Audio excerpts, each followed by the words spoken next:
Hi. Um, you're there and you're an employer. Either you have an employee or you are the employee. So you're self-employed. I have something you must know. That what you do on a daily basis will contribute eventually to the quality of life you live after retirement. What am I talking about?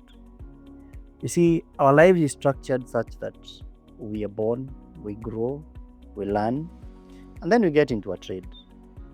After getting into this trade, we spend the biggest chunk of our lives working, and then we retire. When we retire, we're going to sunset days and we disappear. We either appear in history books, depending on whether you are famous, or you appear on a tombstone, which eventually will become a construction site in the future. So you'll be forgotten. So I'm not concerned about those ones. What I'm about here is, how do you live the majority of your life in the workplace? What are the things you can do deliberately to at least not only enjoy those years, but also not affect your sunset years with what you did? So I want to talk about safety in the workplace. And I'm talking to you as an employer, either of someone else or even of yourself as a self-employed person.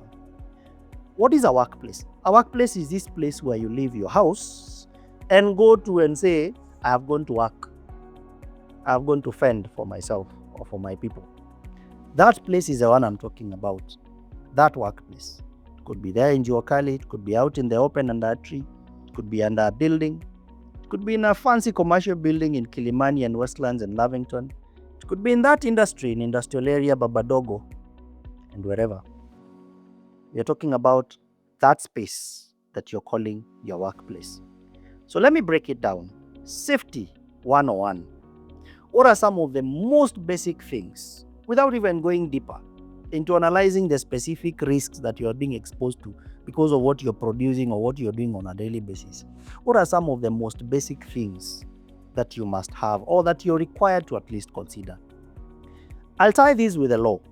Let me start with what the law says. OSHA 2007, that is the Occupational Safety and Health Act of 2007, guarantees all Kenyan workers three things: their safety, their health, and their welfare. When you look at safety, what are we saying? That the machinery they are using is covered. Any moving part that would actually pinch someone or cut them is actually covered. We call it guarding. That it has an emergency stop in case they needed to stop it immediately. That on the health issues you have, clean air. That your windows are open so that fresh air is coming in. That the dust that you're producing from your process is either extracted or there is a barrier between the employee and that dust. That at least there is some water for them to drink. There is a seat that allows them to sit in a neutral position whenever they have to sit. Because let me tell you, you've heard this and it's so cliche. Sitting is the new smoking. Let me tell you, you're going to spend your retirement money on physiotherapy if you're not sitting correctly in the workplace. So I'm talking about just providing a simple seat, basic, that is so comfortable for the employee as they do their work, that it allows them to sit in a neutral position. What else must you do? Train them on how to sit properly even on that seat. I've been to places where people have fancy ergonomic chairs, and I'll explain what ergonomics is probably in a future date. But they have fancy ergonomic chairs, and I want you to Google even the price of an ergonomic chair. It is very expensive, but their sitting posture is still wrong. So in basics, what are we saying? Number one, right from the moment you get in, is your access safe? Or do you have to jump over a ditch? Do you have to pass through a machine for you to be able to get to your workplace? Access and egress. The law is very clear that your access and your egress shall be safe. When I'm within this workplace, what could happen? Would a fire start? Where would a fire start from? What are the sources of ignition? Electricity, heat, cooking, etc. What are the fuels we have? You could be having petrol, you could be having thinner paints, you could be dealing in cartons, clothes, whatever. Those are the fuels. How are you ensuring that the sources of ignition and the sources of fuel do not come together, or rather are not in close proximity when you're working, to reduce the risk of fire? And in case that fire starts, how do we alert our people early so that they evacuate the building? And even as they evacuate, which route are they going to evacuate? Or are we going all to find ourselves in one door, crowding and having a stampede, such that the lives you lose are actually from the stampede and not from the fire. So I'm just provoking your thoughts today. I'm not really going to go deep. I'm just asking yourself, for you to ask yourself, what have I done about my workplace? How am I reducing my exposures from what you breathe in, from how you sit, from the environment that surrounds you in terms of the heat, in terms of the radiation, especially for workers even who are outside working in the open? Are you taking enough breaks? Are you covered? Are you hydrating enough? So for that employer, and for you as a self-employed person, always ask yourself, what am I doing to protect myself so that I can enjoy my sunset years without having to spend my money to get my health back after using it to get money? The analogy is very simple.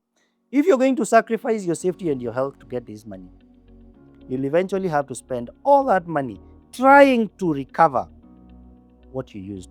But unfortunately, on that other end, it is never a guarantee.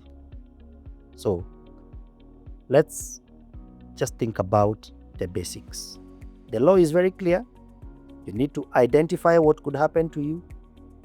Then ask yourself, what can I do to prevent the harm from happening to myself or happening to my employees? There's a man we remember, and fondly so, one Mr. Mishuki. He had 3 declarations that changed the way we travel. I know there are many other things that he said about painting buses and doing all those things, but 3 stood out for me, and they changed the way we travel in this country. Number 1, he said reduce the speed. That was a requirement. And the governor issue came so that you have speed governors on vehicles. But his declaration was simple: reduce the speed. Secondly was reduce the capacity. This thing of cramming people like cabbages in one vehicle, that was also dealt with. So he said reduce the capacity. And thirdly, he said belt up, so that in case of an accident, because sometimes accident will still happen even after we've done the best that we can to reduce the risk, because you'll never eliminate the risk. The only thing you can do is reduce the risk, so that in case even of an accident, then the people or the occupants in the vehicle, the damage done or the injuries that are suffered are not as severe as when you did not have a seatbelt. You could remember him for many other things, but I remember him for those 3 things that changed the way we travel in this country. Simply, what am I trying to say? That you must be intentional, you must be deliberate. Safety will not happen by accident. It will not happen by chance.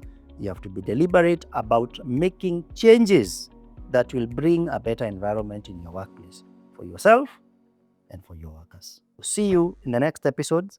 Let me know what you'd like us to talk about in the comment section, or even what stood out for you in terms of what Mishuki did, and even others who played a big part in changing the way we live in this country. Thank you.